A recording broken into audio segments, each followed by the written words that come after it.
On DG Gaming Universe, back at it again with another video talking about the urban legend, the mythical creature that is the C8 mid-engine.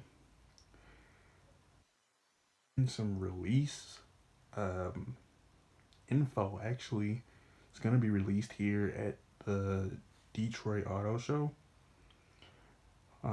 Rumored to be released. Rumored. Big parentheses over rumored to be released at the Detroit Auto Show. January 14th. And also, I believe this past month, December, they trademarked the name Zora, and that is the father of Corvette. And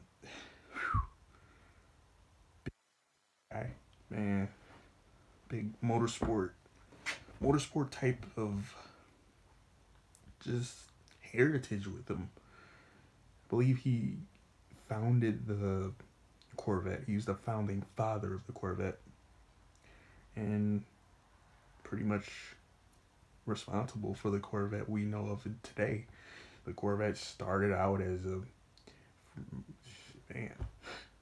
little inline six, little automatic car that would produce just this embarrassing amount of power. And then after a few years of it being in production, it eventually went to a naturally aspirated V8, which gave it big power gains and just the Corvette we know and love today. Anybody who recognizes a Corvette recognizes its low sports car V8, kind of a muscle car too. I would say a muscle car. I would call it a muscle car exotic because it has European like styling and handling, and that's what the founding father of Corvette wanted for the Corvette, is for it to be a European fighter, basically a European competitor to the 911. And my God, the car is a success. I've often though wondered, why isn't there a Ford Thunderbird? I'm not a big Ford fan. I'm not really a fan of the Mustang. I like the new Mustang though. The new Mustang, they hit it out the park. They hit it out the park with the 2018 Mustang. They really did. But oh man, why don't you guys make a Thunderbird? You make the GT. I guess the GTs is just enough. And the GT is oh my God, a handsome car as well. Man, I remember seeing that debut here at the Detroit Auto Show. I actually went in to see that. I had to go to see that. Just a long stint of motorsport heritage that goes along with the Ford GT. Winning Le Mans, I believe winning its class 3 times. I don't know. Don't quote me on that. Leave it in the comments. I don't know. But yeah. Interesting to see. Once again, I'm repeating this. How would GM the top storing mechanism, or will it be like a retractable hardtop? Will it be a coupe and a spider? Kind of like the 488 and the 488, the 458, the McLaren set newly debuted McLaren 720S with its retractable hardtop. It's nice. I like actually retractable hardtops. What is it? What else? The Ferrari 599 Super America. How will they package this, and will they end up having the frame of this current C7 become the Camaro.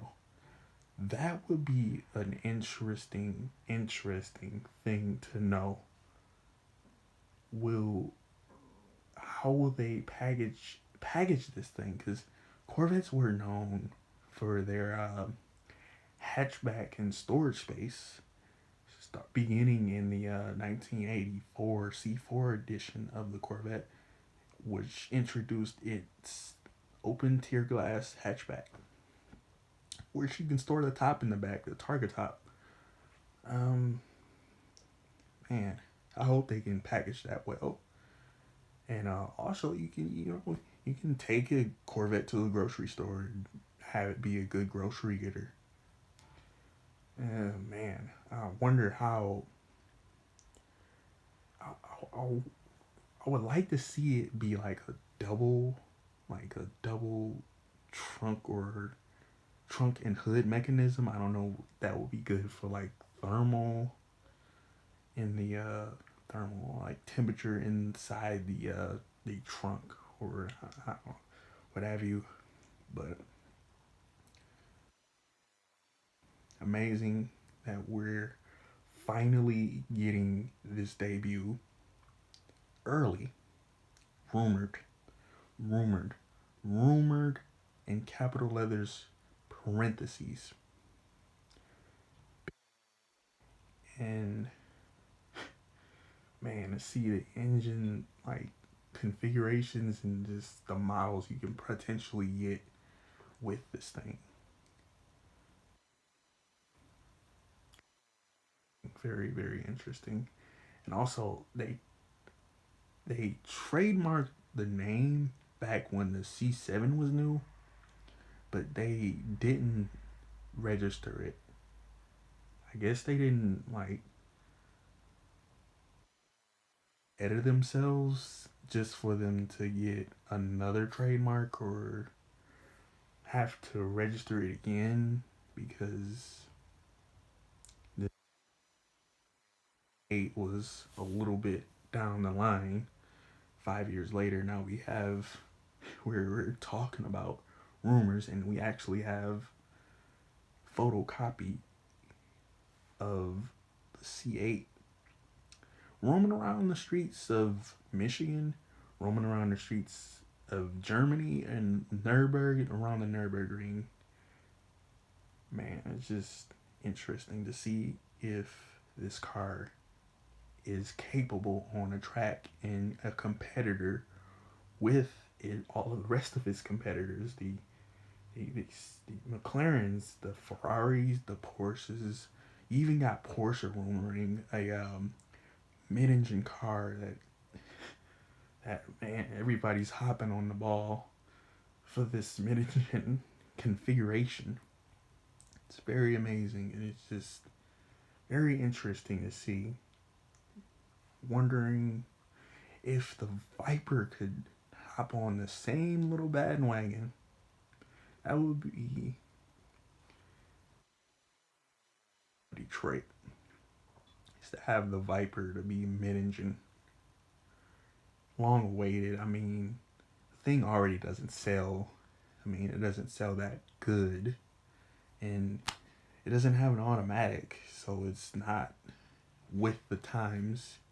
Everybody can't drive automatic. A lot of people who buy these cars, I mean, they're car enthusiasts, but they don't want to shift their own gears. I mean, it's 2019. I mean, you were talking about manuals back in the day, back when our parents were kids. Right now, I'm 20 something. So, yeah. Hopefully, the Viper can adopt a paddle shift and become like GM and Ford with their fancy dual clutches, and hopefully we can get some more news out here late or here soon. And DG out. Oh, more gaming content will be coming. Man, I can't believe that I'm doing this. I really, it's like a dream, a movie or something happened. DC Gaming Universe out.